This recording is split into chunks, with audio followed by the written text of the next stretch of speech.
Manipur da thokliba irang asiga mari leinana state force tagi lakhiba khutlai sing surrender taunaba Manipur gi governor AJAY KUMAR BHALLA matam THAKHIBAGI ngarang numitta rukni SHUBA numitta Imphal West District ki Oinasu masing Yamlaba Khutshu Khutlai kaya surrender Tourakkhre police tagi fangba pau amagi matung inna ngarang Manipur police ki DIG Range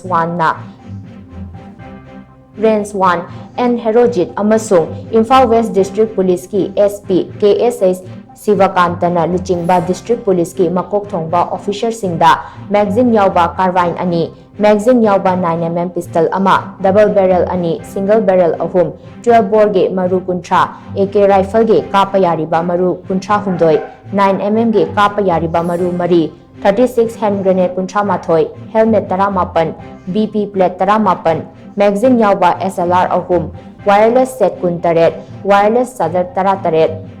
stun hand grenade ahum smoke grenade taruk tear smoke LR ama dye marker grenade ama KSP spray taret sleeping bag ama tear gas gun ama lithot gun ama tube launching ama tear smoke grenade ama barrel round ahum lithot round ani local mortar launcher ama .32 gi marutara .303 rifle ama surrender Tourakkhre haina pau asina makhatari